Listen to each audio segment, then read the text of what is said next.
Good morning बच्चों। ये class हमारी क्लास थर्ड की है। क्लास थर्ड में हिंदी सेकेंड हिंदी निहारिका से आज का रिविजन क्लास हमारा लेसन 9 से चलेगा। लेसन 9 हमारा स्वावलंबी बनो, एक कहानी पर आधारित है। आज की रिविजन क्लास हम हमेशा की तरह शब्दार्थ से ही शुरू करेंगे। शब्दार्थ में 4 शब्दार्थ दिए गए हैं, इससे हम अपनी शुरुआत करते हैं और आप अपनी कॉपी किताब सामने रख लीजिए ताकि रिविजन क्लास अच्छे से आप कंप्लीट कर लें। तो पहला शब्दार्थ हमारा आता है आश्रित। आश्रित का अर्थ होता है निर्भर। दूसरा शब्द है स्वयं। स्वयं का अर्थ है खुद या अपने आप। तीसरा शब्द है अवश्य यानी जरूर। पड़ोसी, पास में रहने वाला। ये हमारा 4 शब्दार्थ दिया गया था बुक में, जो कंप्लीट हो गया। अब बारी आती है आज के प्रश्नोत्तर पर। प्रश्नोत्तर में पहला प्रश्न हमारा है चिड़िया कहाँ रहती थी। उत्तर है चिड़िया गेहूं के खेत में रहती थी।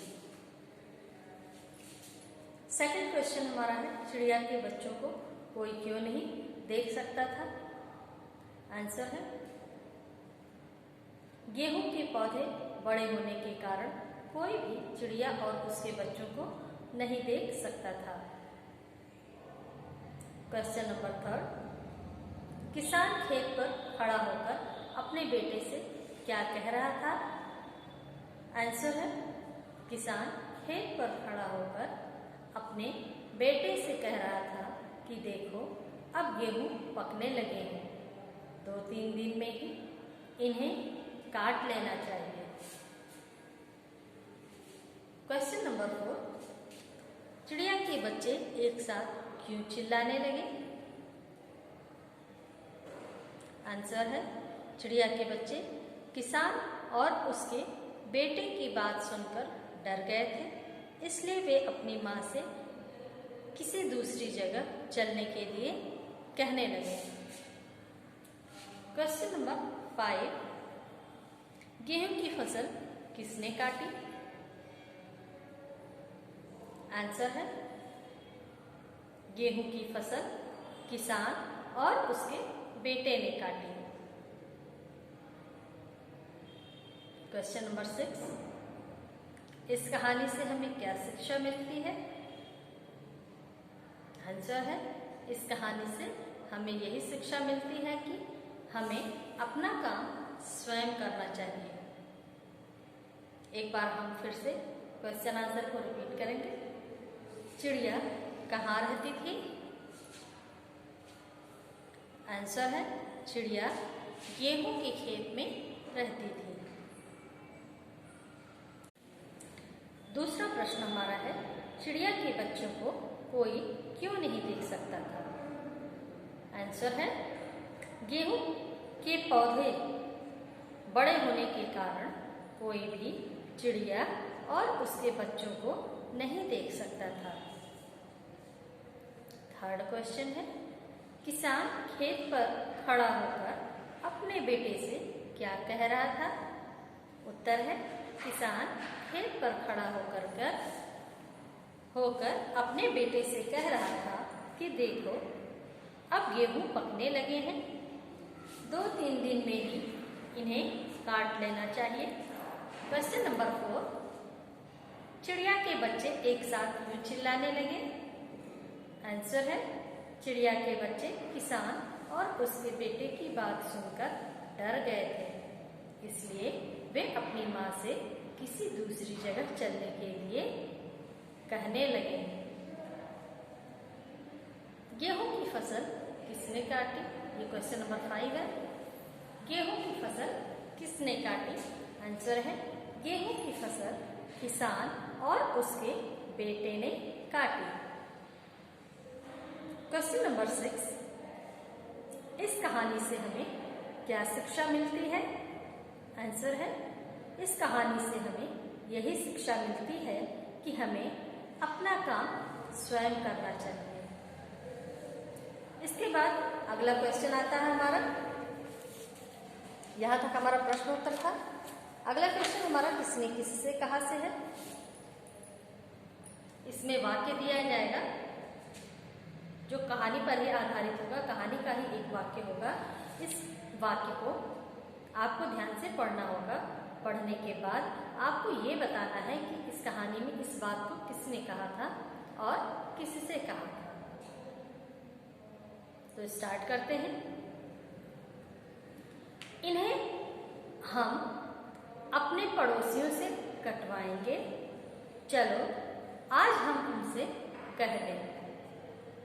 क्वेश्चन को एक बार हम फिर से रिपीट कर रहे हैं। इन्हें हम अपने पड़ोसियों से कटवाएंगे, चलो आज हम उनसे कह दें। तो इस कहानी में इस बात को किसने कहा?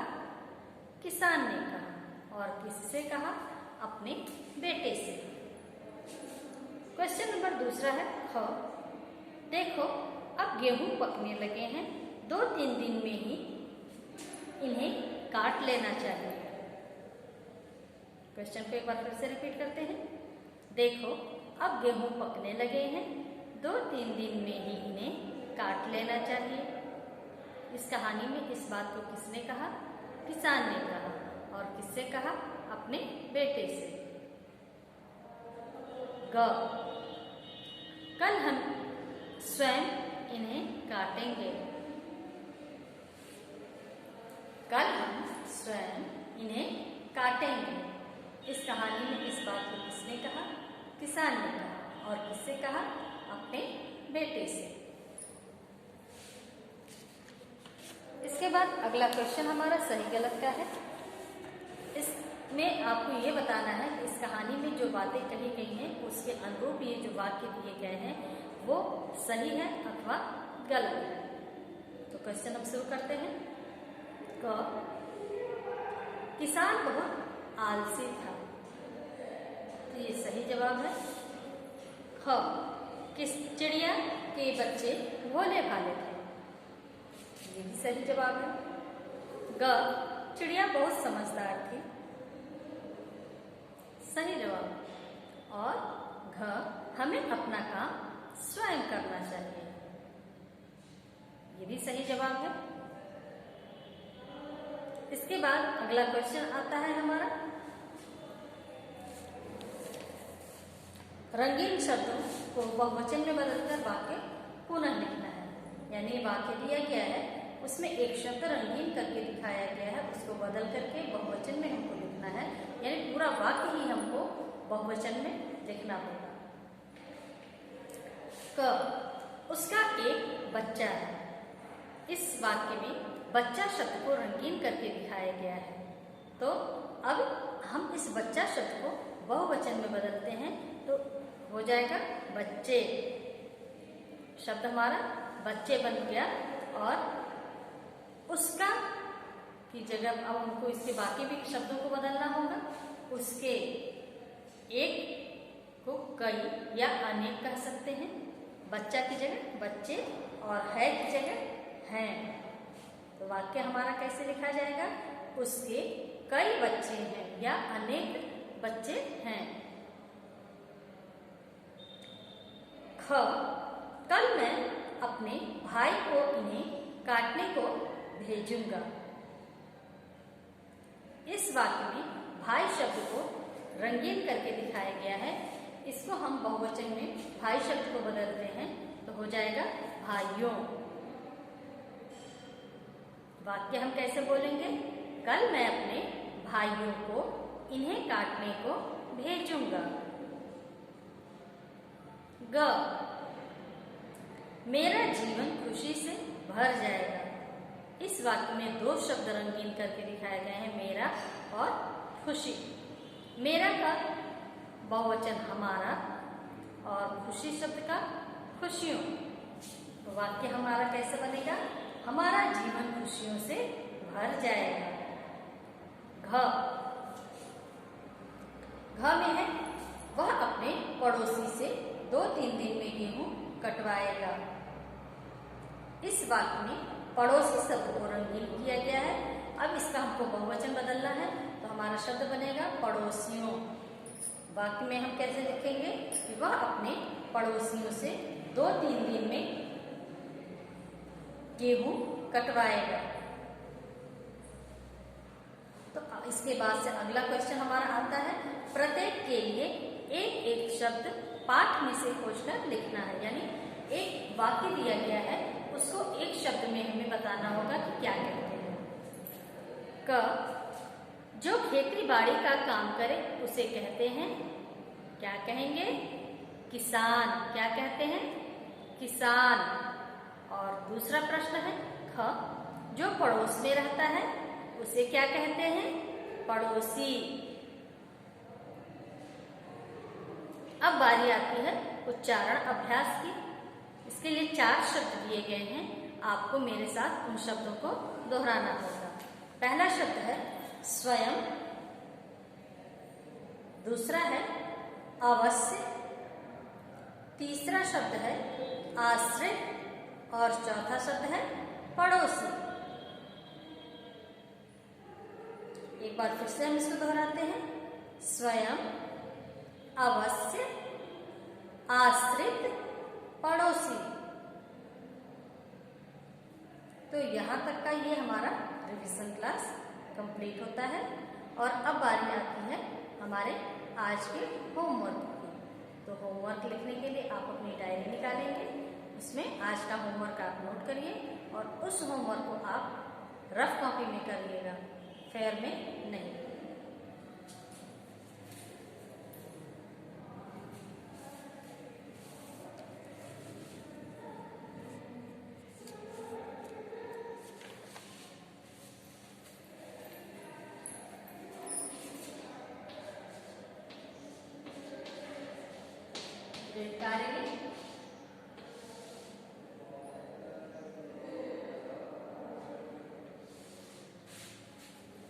आज का गृह कार्य यानी होमवर्क आपको भाषा ज्ञान का पहला क्वेश्चन यानी रंगीन शब्दों को बहुवचन में बदलकर वाक्य पुनः लिखो।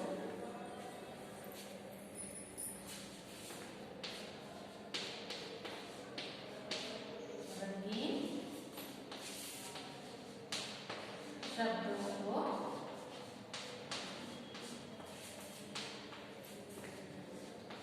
बहुवचन में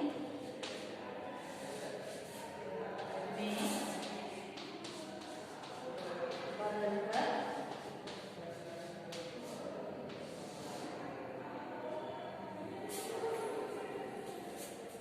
वाक्य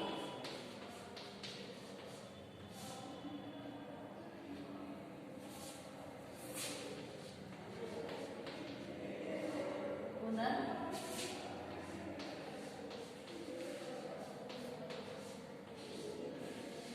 लिखो। ये भाषा ज्ञान का क्वेश्चन नंबर 1 था। तो इस क्वेश्चन को आप लोग रफ कॉपी में नोट कर लीजिए और नोट करने के बाद इसका सही जवाब यानी सही आंसर बिना देखे आप अपनी रफ कॉपी में लिखने का अभ्यास करिए। तो आज की क्लास को हम यहीं पे समाप्त करते हैं। अगली क्लास में हमारी आपसे फिर से मुलाकात होगी। तब तक के लिए आज का ये रिवीजन का ये जो वीडियो है इसको देखते रहिए।